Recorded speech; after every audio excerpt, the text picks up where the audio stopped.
Hi, this is May Sayed Ali, and I'm the host of the G42 On-Air podcast series. G42 is a technology company, a global leader in AI and cloud computing, with the purpose of inventing a better every day.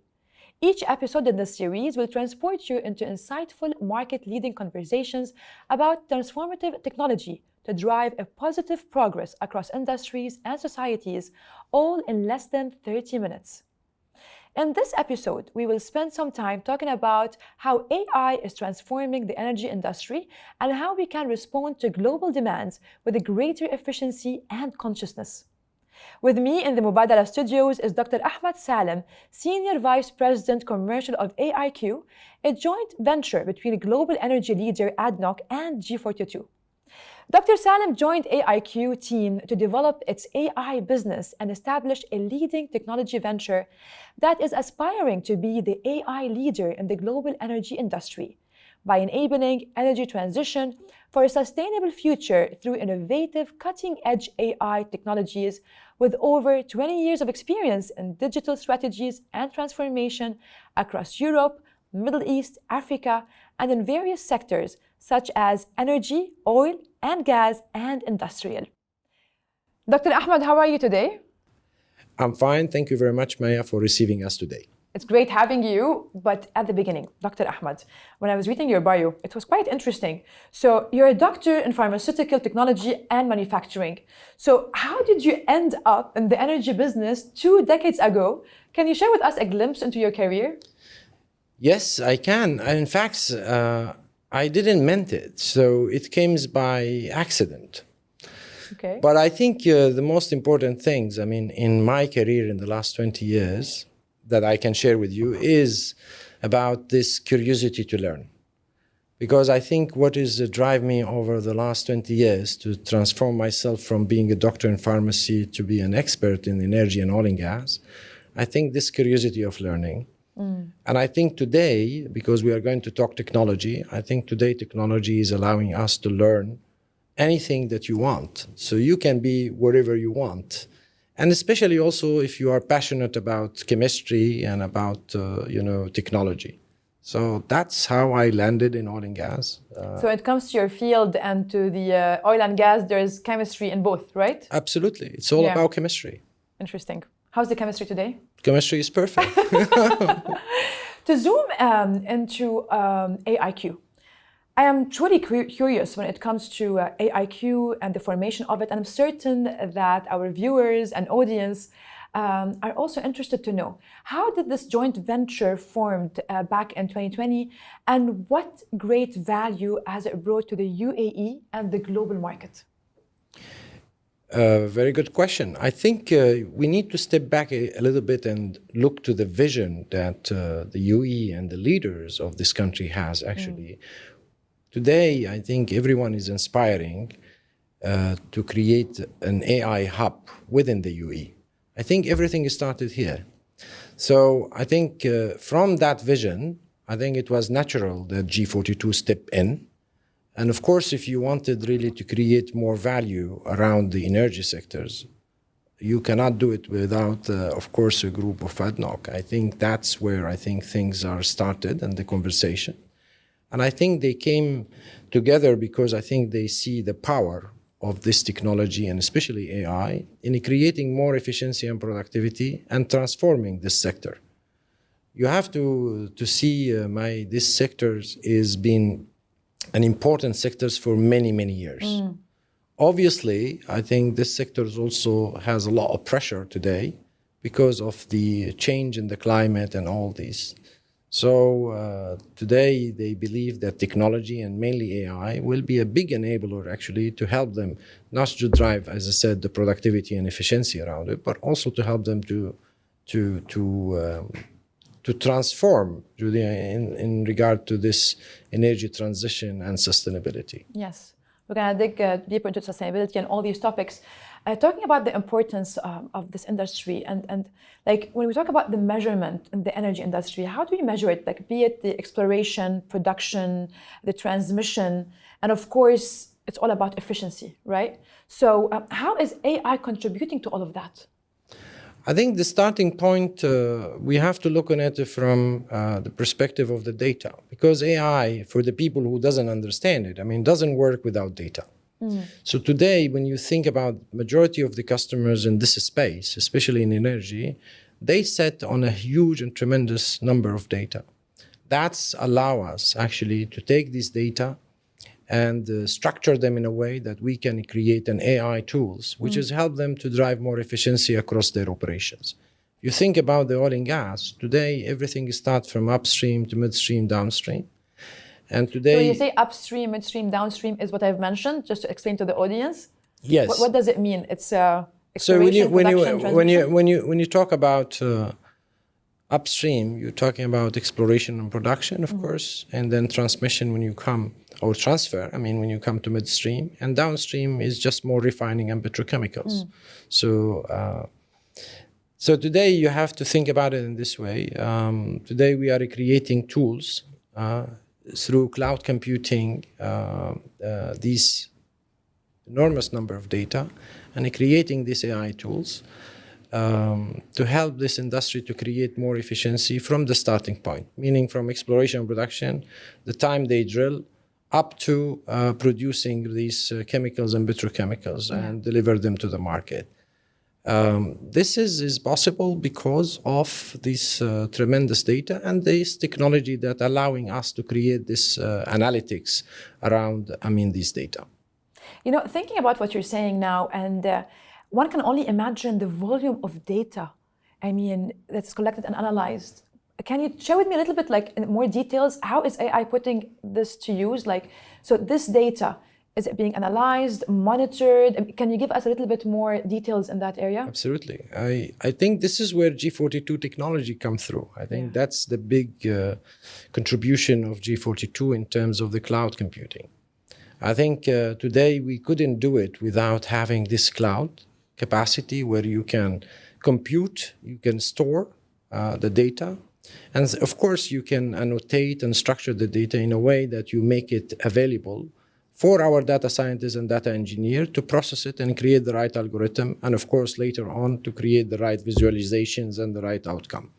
So that's how the process is. You can think about AI as like a smart software, using a tremendous amount of data. But to do this, you need really this cloud computing capabilities, and that's was only possible with G42. And we have created around this G42 cloud an engine.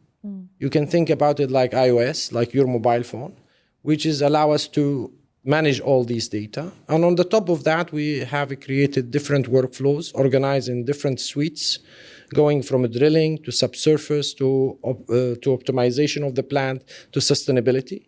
And they integrate perfectly together to create the right outcome for the customers. Can you share with us I saw something on the website.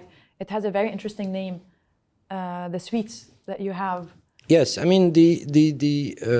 course, the cloud that we are using is G42 clouds. Within that cloud, we have a platform which is called eNovus. E stands for energy. On the top of that, we have 4 suites. The first suite is a drilling, which is the starting point for any exploration and production, of course. And then we have GeoNovus, which is deal with the subsurface and reservoir modeling. And then we have another suite, which is the optimization part of assets and production. And the last one, which we call it ECO, stands for sustainability, of course, because today we are trying to drive the outcomes to be linked not just only in efficiency and productivity and creating value for customers, but also creating an outcomes in terms of sustainability, whether this is reducing risk of people, risk of asset, or risk to the environment. Can you, this is now getting much more clear, but if I want to have an actual example. So in my humble readings, like you just said also, that in this industry, a key factor is safety. So can you give us an example of how this data and AI are doing in this area? Yes, of course. I mean, today we have worked in the last year and a half on one of the product where we think it's a very creative product because it helps companies, especially in the logistic part, where they have a lot of vessels who spend a lot of time also in the sea, allow them actually to monitor the safety of their people using an AI-enabled CCTV cameras, meaning that today we are at the edge of this technology to create, not just to help the people not to injure themselves and having a good safety record, but also driving this HSE culture within the organization itself. We are very proud of this product because I think it's unique in terms of the challenges associated actually with these big vessels and the people that working on these vessels. So this is from a safety of the people. And how about the safety and of the machines? So can you share with us some knowledge? Yes, on that today also, you have to think about a plant. Any plant has people and what we call the assets. Could be equipment, could be pipeline, could be tanker, pressure vessels, and so on.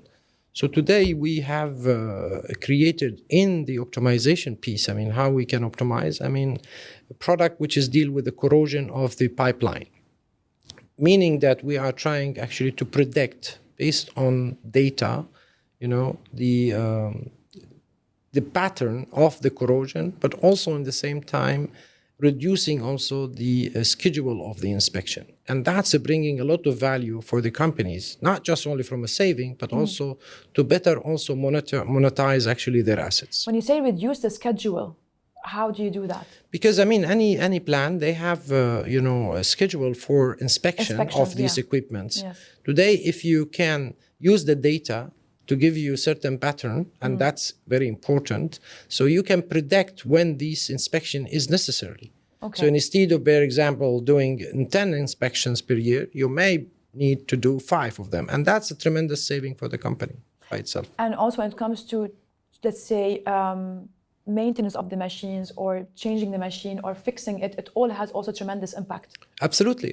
Today you can think about any assets in any plant. Today AI play a fundamental role because as much you have of these data, because don't forget also majority of these energy or oil and gas companies, they've been operating for years. So they have a tremendous data. Yeah. If you can use this data to reduce what I call the impact on the assets in terms of the maintenance schedule, or even, long life of the machines, that's by itself is an uptime which is extremely important for the companies. That means you don't need to shut down this year, you can shut down maybe next year. And that's meaning the machine will continue to produce, and this is a big uptime and saving for the company. And you're able to create, I would say, the right strategy for the company, be it 5 to 10 years to 20 years based on the AI and the data. Absolutely. Yeah. So we spoke about the data, we spoke about the efficiency, safety, and security. Now, a topic that the world is talking about continuously, nonstop. It's top priority for so many countries worldwide. And I think also for you, it's a top priority, which is sustainability in the energy industry. How is AI, you've mentioned it briefly, but how is AI contributing to the sustainability in the energy industry? I think this is a subject which is close to my heart. Because I think today you have to think about AIQ is really the energy tech company. We believe that in the mid and long term, AIQ has to transform to what we call the clean tech company, meaning that we have to use AI as an enabler actually for the energy sectors or even other sectors actually to transform much faster and transit actually to this new energy, what we called, and become much more sustainable. Today, the world is challenged. Probably you hear that we just closed on the COP27, yes. And we are preparing to receive in UAE next year the COP28. So I think there is a tremendous attention today around all the issues that are touching climate. You can think about it today that whatever we are doing today, we wanted to maximize energy but minimize emissions. Yes. And AIQ, I think, is pioneer today in this field because they were the first to start, thinking about these different AI tools that can help companies actually to reduce emissions. And also we are thinking even larger today. We are having 2 projects where we are developing AI tools for the scale up and the production of hydrogen. Today hydrogen will play a fundamental role on this energy transition. But of course, the cost and the other challenges associated with the technology and the scalabilities and even the transportation we think AI can play a fundamental role to enable, this energy transition and the scale up of hydrogen as the new fuel for the future, or one of the fuels, because we still believe that energy mix will continue. So all type of energy will be needed. But of course, the renewables in green hydrogen will play more roles in the future. So this is just a question. I'm not sure if you can give me an actual answer. When can we reach net zero? I know it's a little bit debatable today, but I think net zero, you will hear 2050, a lot of people have this target in mind. Yeah. But I think what is important today is really is this collective action that everyone has to take around sustainabilities. As much as we are continuing these actions around sustainability, whether that's reducing the emissions, transiting to new type of fuels, decarbonization, of course, capturing the CO2 and the storage. I think all these actions going all together across the different energy, not energy sectors, all the sectors, okay? I think all these will contribute to reaching what we call the net zero, independently what is the time. So, because I think we have a lot of challenges around the technology, and this is why we are very happy to be in this sector, because we believe that digital and AI will be a big contributor, actually, to accelerate this energy transition and sustainability, of course. I hope maybe 2050 will be hopefully, the year. yes. Yes, I hope so. So from what you're saying, today in our discussion, AI is certainly, without a doubt, propelling the industry forward. Has this been a smooth journey, or just like you said, or have you been having any challenges for this adoption? No. I think I think AI exists since long time, since the 80s. It's not new. But I think companies were viewing AI as a buzzword. No one was, and also it's very costly because there is challenges associated actually with adoption of a new technology. First, you have to think about it. This is a big cultural transformation also that you do. So you need to create the right environment within the organization itself so that they can be able to adopt this new technology. The second is this accessibility to data. Having the data, it doesn't mean that these data can be used to create the AI tools. You need to What do you mean by that? Meaning that the data sometimes are not, adaptable. Okay. That says, in a way, you need certain cleansing, certain structuring, and so on. And some companies, even they don't have them. So that's why we are very honest sometimes to tell the people that without the right data and a good quality of data, we cannot really adopt AI solutions in the company. So that's by itself another big challenge. That's why you see a lot of companies starting by creating the right environments for managing this big data, because that's extremely important. Because once you have them, then you can use them at the best you can for the prediction, for the analytics, and create these AI tools that can help you to transform more fast. Certainly, without data, you cannot absolutely not utilize AI in the best way possible. And maybe there is another one piece which is important is the people. I think today, what AI also tried to bring also on the table, that we adapted a new program where we can create and bring people up to speed with this technology. So we have programs of training to make sure that we are creating the next digital workforce inside these companies. Because we think without the users being able to understand this technology and adapting it fast, I think the transition will be very difficult. So what kind of training? I believe you have some association with universities within the UAE. Can you give us a glimpse in that area too? What are you doing with the universities? I think we have, at the early stage, recognized that, the continuation of this company and this technology require two pieces, which was missing last year, but not now. Is first, we have to have an active R&D, research and development department, to help us to look for the future technology in this space. And the second one is really to have a pool of talent, because every progress in what we do depends really on the people and these data scientists, data engineers, and so on. This is why we see that our collaboration with institutions like Mohammed bin Zayed University for Artificial Intelligence, Khalifa University are very important for us, so that we can continue to look for the future, but also in the same time have a pool of talent that can be useful for our company to progress and to continue, the developments.